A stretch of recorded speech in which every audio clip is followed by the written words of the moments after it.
भगवान श्री कृष्ण ने किए थे ये 7 चमत्कार। अश्वत्थामा ने पांडव पक्ष के कुल का नाश करने के लिए जहाँ पांडवों के सभी पुत्रों को मार दिया था, वहीं उसने अभिमन्यु के पत्नी उत्तरा के गर्भ में पल रहे शिशु पर भी एक विशेष अस्त्र से प्रहार कर उसके गर्भ में स्थित शिशु को लगभग मार ही डाला था।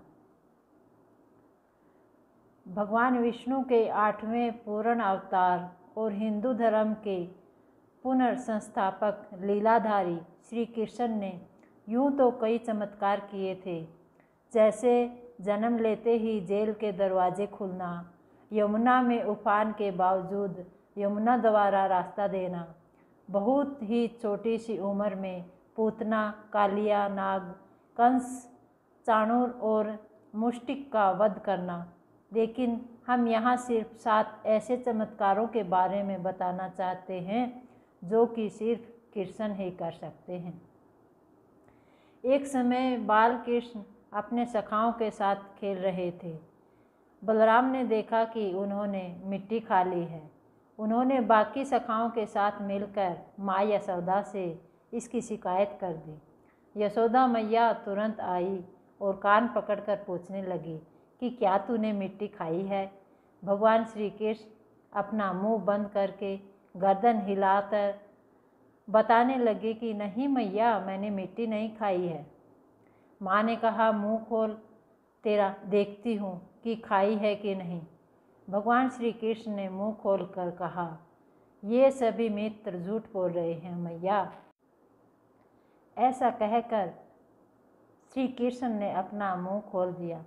माता यशोदा को मिट्टी तो नज़र नहीं आई मुंह के अंदर, लेकिन इसके स्थान पर श्री कृष्ण के मुंह में उन्हें संपूर्ण ब्रह्मांड के दर्शन हो गए। यह देखकर मैया यशोदा घबरा गई और अपने लल्ला को गले से लगा लिया। चमत्कार नंबर 2। भगवान श्री कृष्ण और बलराम उज्जैन अवंतिका में सांदीपनी ऋषि के आश्रम में पढ़ते थे। शिक्षा पूरी होने पर के बाद जब ऋषि को दक्षिणा देने की बारी आई तो श्री कृष्ण को अद्वितीय मान गुरु दक्षिणा में सांदीपनी ने श्री कृष्ण से मांगा कि उनके पुत्र को प्रभास क्षेत्र के समुद्र में रहने वाला एक शंखासुर नामक राक्षस चुरा कर ले गया है। वह समुद्र में डूब गया है, आप उसे वापस ले आए। गुरु की यह बात सुनकर श्री कृष्ण और बलराम दोनों ही प्रभास क्षेत्र के समुद्र तट पर गए और समुद्र देव से कहा कि वे गुरुदेव के पुत्र को लौटा दें। समुद्र ने उत्तर दिया कि यहाँ पर कोई बालक नहीं है। तब समुद्र ने बताया कि पांचजन्य नामक समुद्री दैत्य, जो शंखासुर नाम से भी प्रसिद्ध है, संभवतः वह बालक को खा गया है। श्री कृष्ण बालक की खोज में समुद्र में उतरे। वहाँ उन्होंने पांचजन्य शंख में छिपे दैत्य को खोजा। दैत्य का उदर चीरा तो श्री कृष्ण को वहाँ पर भी कोई बालक नहीं मिला। तब शंखासुर के शरीर का शंख लेकर श्री कृष्ण और बलराम यम के पास पहुँचे। यमलोक में पांचजन्य शंख बजाने पर अनेक गण उत्पन्न हो गए। यम ने दोनों भ्राताओं की पूजा करते हुए कहा, हे सर्वव्यापी भगवान, अपनी लीला के कारण आप मानव स्वरूप में हैं। मैं आप दोनों के लिए क्या कर सकता हूँ। श्री कृष्ण ने कहा, हे महान शासक, मेरे गुरु के पुत्र को मुझे सौंप दीजिए, जो अपने कर्मों के कारण यहाँ लाया गया था। तब श्री कृष्ण अपने गुरु संदीपनी के पुत्र को लेकर उज्जैन आए और उन्होंने उनके पुत्र को जीवित सौंप दिया। तीसरा चमत्कार। भगवान श्री कृष्ण के पहले इंद्रोत्सव नामक उत्तर भारत में एक बहुत बड़ा त्यौहार होता था। भगवान कृष्ण ने इंद्र की पूजा बंद करवाकर गोपोत्सव, रंग पंचमी और होलिका का आयोजन करना शुरू किया। श्री कृष्ण के निवेदन पर स्वर्ग के सभी देवी देवता और देवताओं की पूजा बंद हो गई। धूमधाम से गोवर्धन पूजा शुरू हो गई। जब इंद्र को इस बारे में पता चला तो उन्होंने प्रलयकालीन बादलों को आदेश दिया कि ऐसी वर्षा करो कि ब्रजवासी डूब जाएं और मेरे पास क्षमा मांगने पर विवश हो जाएं। जब वर्षा नहीं रुकी और ब्रजवासी कराहने लगे तो भगवान श्री कृष्ण ने गोवर्धन पर्वत को अपनी उंगली पर धारण करके नीचे ब्रजवासियों को बुला लिया। गोवर्धन पर्वत के नीचे आने पर ब्रजवासियों पर वर्षा और गर्जन का कोई असर नहीं हो रहा था। इससे इंद्र का अभिमान चूर हो गया। बाद में श्री कृष्ण का इंद्र से युद्ध भी हुआ और इंद्र हार गए। चमत्कार नंबर 4। महाभारत में युद्ध क्रीड़ा के समय युधिष्ठिर ने द्रौपदी को दांव पर लगा दिया और दुर्योधन की ओर से मामा शकुनी ने द्रौपदी को जीत लिया। उस समय दुशासन द्रौपदी को बालों से पकड़कर घसीटते हुए सभा में ले आए। जब वहां द्रौपदी का अपमान हो रहा था तब भीष्म पितामह, द्रोणाचार्य और विदुर जैसे न्यायकर्ता और महान लोग भी वहां बैठे थे। लेकिन वहां मौजूद सभी बड़े दिग्गज मुंह झुकाए बैठे रह गए। इन सभी को उनके मौन रहने का दंड भी मिला। देखते ही देखते दुर्योधन के आदेश पर दुशासन ने पूरी सभा के सामने द्रौपदी की साड़ी उतारना शुरू कर दिया।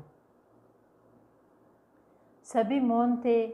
पांडव भी द्रौपदी की लाज बचाने में असमर्थ हो गए। तब द्रौपदी ने आंखें बंद की और भगवान वासुदेव श्री कृष्ण का आह्वान किया। द्रौपदी ने कहा, हे गोविंद, हे नारायण, आज आस्था और अनास्था के बीच जंग है। आज मुझे देखना है कि ईश्वर है कि नहीं।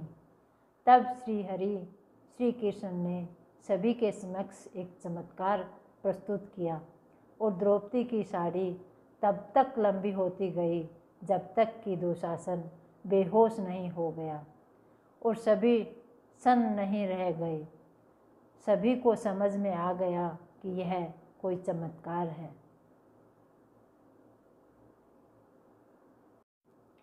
पांचवा चमत्कार, भीम का पौत्र यानी पांडव पुत्र भीम का पौत्र और घटोत्कच का पुत्र बर्बरीक अत्यंत ही मायावी और शक्तिशाली था।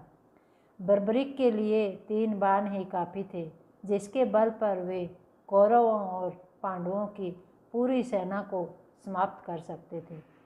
युद्ध के मैदान में भीम पौत्र बर्बरीक दोनों खेमों के मध्य बिंदु में एक पीपल के वृक्ष के नीचे खड़े हो गए और यह घोषणा कर डाली कि मैं उस पक्ष की ओर से लड़ूंगा जो हार रहा होगा।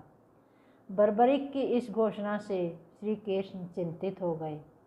तब भगवान श्री कृष्ण ब्राह्मण का भेष बनाकर सुबह बर्बरीक के शिविर के पास द्वार पर पहुंच गए और दान मांगने लगे।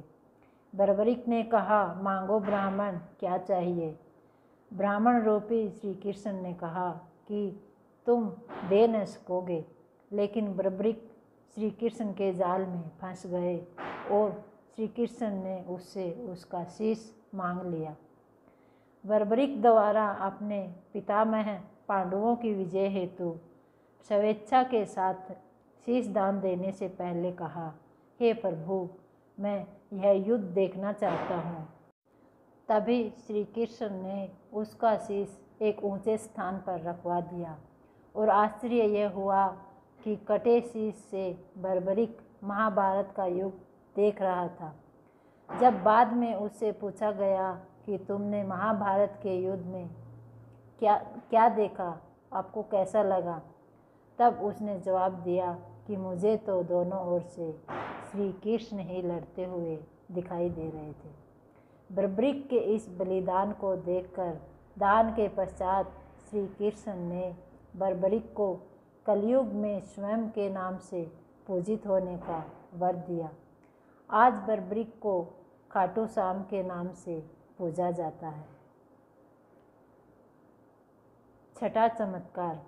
महाभारत के युद्ध के दौरान अभिमन्यु का क्रूरतापूर्वक वध करने के बाद अर्जुन ने शपथ ली थी कि कल सूर्योदय से पूर्व यदि मैं जयद्रथ का वध नहीं कर पाया तो आत्मदाह कर लूँगा। इस शपथ के बाद कौरव पक्ष ने जयद्रथ को छिपा दिया था। जब सूर्यास्त होने वाला था तो अर्जुन ने अपनी शपथ अनुसार अपनी चिता सजाना शुरू कर दिया। तभी श्री कृष्ण ने एक चमत्कार किया और सूर्य को वक्त से पहले अस्त कर दिया। यह देखकर कौरव पक्ष में हर्ष व्याप्त हो गया। इस बीच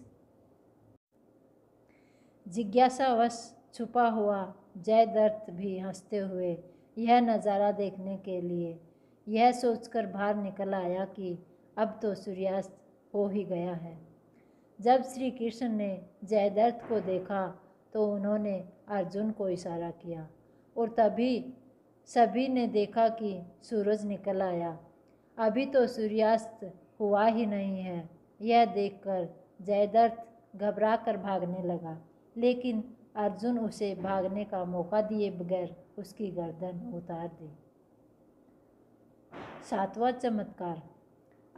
अश्वत्थामा ने पांडव पक्ष के कुल का नाश करने हेतु जहाँ पांडवों के सभी पुत्रों को मार दिया था, वहीं उसने अभिमन्यु के पत्नी उत्तरा के गर्भ में पल रहे शिशु पर भी एक विशेष अस्त्र से प्रहार कर उसके गर्भ में स्थित शिशु को लगभग मार ही दिया था। यह देखकर श्री कृष्ण ने अश्वत्थामा से कहा, उत्तरा को परीक्षित नामक बालक के जन्म का वर प्राप्त है। उसका पुत्र तो होगा। यदि तेरे शस्त्र प्रयोग के कारण मृत्यु हुआ तो भी मैं उसे जीवित कर दूंगा। वह भूमि का सम्राट होगा। और तू नीच अश्वत्थामा, तू इतने वधों का पाप ढोता हुआ 3000 वर्ष तक निर्जन स्थानों में भटकेगा। तेरे शरीर से सदैव रक्त की दुर्गंध निःसृत होती रहेगी। तू अनेक रोगों से पीड़ित रहेगा। वेदक व्यास ने श्री कृष्ण के वचनों का अनुमोदन किया।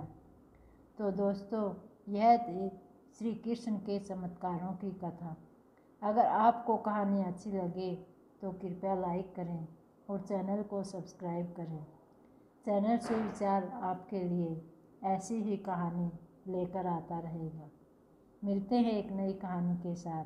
हरे कृष्णा, राधे राधे।